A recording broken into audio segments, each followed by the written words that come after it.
السلام علیکم ورحمۃ اللہ وبرکاتہ۔ علامہ صاحب، آج کل معاشرے میں طلاق کا مسئلہ بہت زیادہ درپیش ہے۔ مسئلہ یہ ہے کہ کیا 3 طلاقیں دینے سے 3 ہی واقع ہوتی ہیں یا پھر 1 واقع ہوتی ہے؟ اور دوسرا مسئلہ یہ ہے کہ کیا 3 طلاقوں کے بعد 60 مسکینوں کو کھانا کھلانے سے عورت دوبارہ حلال ہو جاتی ہے یا پھر نہیں؟ شریعت کی روح سے اس کا جواب ارشاد فرما دیں۔ وعلیکم السلام ورحمۃ اللہ وبرکاتہ۔ آپ نے بہت ہی اچھا سوال کیا اور میں یہ سمجھتا ہوں کہ یہ آپ کا سوال ایک پوری سوسائٹی کا، معاشرے کا سوال ہے کہ ہمارے ہاں آج کل طلاق کی تعداد بہت زیادہ ہو چکی ہے کہ بہت زیادہ ایسی عورتیں ہیں کہ جو گھروں میں بیٹھی ہیں، طلاق یافتہ ہیں۔ بڑا المیہ یہ ہے کہ طلاق دینے سے پہلے بھی جو طریقہ سنت ہے طلاق دینے کا وہ بھی نہیں معلوم کرتے، اور نہ ہی طلاق دینے کے بعد اس کا کوئی شرعی حل تلاش کرتے ہیں۔ جس طرح کے سوال میں بیان کیا گیا کہ لوگ کہتے ہیں کہ 3 طلاقوں کے بعد بھی اگر 60 مسکینوں کو کھانا کھلایا جائے تو عورت دوبارہ حلال ہو جاتی ہے، اور دوسرا یہ کہ 3 طلاقیں دینے سے 1 واقع ہوتی ہے۔ قرآن مقدس میں فرمان باری تعالیٰ ہے الطلاق مرتان، طلاق 2 بار ہے، فَإِمْسَاكٌ بِمَعْرُوفٍ أَوْ تَسْرِيحٌ بِإِحْسَان، پھر عورت کو روکے رکھنا ہے اچھائی کے ساتھ، او تصریح بإحسان، یا احسان کے ساتھ چھوڑ دینا ہے۔ مراد یہ کہ جتنی تعداد کے بعد بندہ دوبارہ رجوع کر سکتا ہے وہ 2 ہیں۔ 1 طلاق دی پھر بھی رجوع ہو سکتا ہے، 2 طلاقیں دی پھر بھی رجوع ہو سکتا ہے۔ فَإِن طَلَّقَهَا، اگر تیسری طلاق دے لی، فَلَا تَحِلُّ لَهُ مِن بَعْدُ، پھر عورت بندے کے لیے حلال نہیں رہتی، حتیٰ تنکح زوجا غیرہ، یہاں تک کہ عورت آگے نکاح کرے، امن زوجیت بھی ہو، پھر شوہر ثانی وہ دنیا سے چلا جائے یا ویسے عورت کو طلاق دے دے، اس کے بعد عدت گزارے، عدت گزارنے کے بعد عورت پہلے شوہر کے لیے حلال ہوتی ہے۔ مراد یہ ہے کہ بغیر نکاح ثانی کے، بغیر حلالہ کے عورت 3 طلاقوں کے بعد بندے کے لیے حلال نہیں ہوتی۔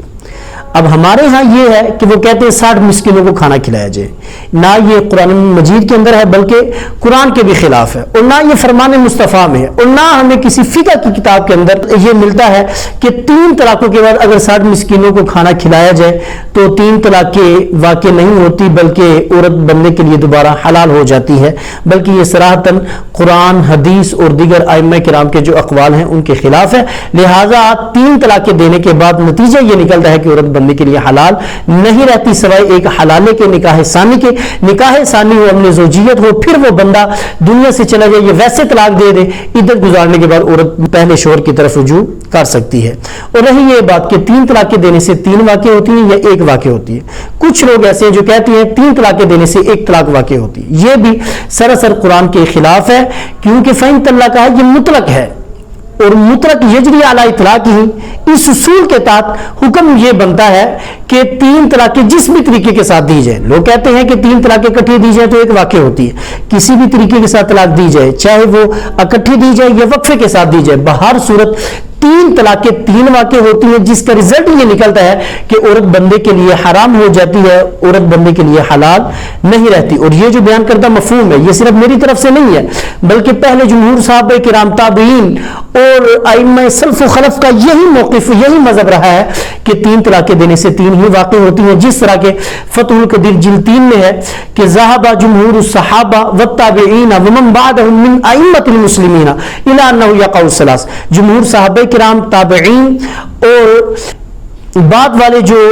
جمہور علماء کرام ہے تمام کا یہی مذہب رہا ہے کہ 3 طلاقیں دینے سے 3 ہی واقع ہوتی ہیں۔ اور اسی طرح امام نووی نے شرح صحیح مسلم لکھتے ہوئے یہ ارشاد فرمایا قال الشافعی ومالک وابو حنیفہ واحمد وجماہیر العلماء من السلف والخلف یقع الثلاث، امام شافعی ہو، امام مالک ہو، امام اعظم ابو حنیفہ ہو، امام احمد بن حنبل ہو اور جمہور علماء کرام ہو، سلف و خلف سے تمام کا یہی مذہب ہے کہ جب 3 طلاقیں دی جائے کسی بھی صورت میں، چاہے وقفے کے ساتھ دی جائے یا اکٹھی 3 طلاقیں دی جائیں، 3 طلاقیں 3 ہی واقع ہوتی ہیں۔ میں امید کرتا ہوں میرے بھائی اس مسئلے کو سماعت فرما کر خود بھی اس سے آگاہی حاصل کریں گے، دوسرے بھائیوں تک بھی اس مسئلے کو شیئر کریں گے۔ اللہ عمل کی توفیق عطا فرمائے۔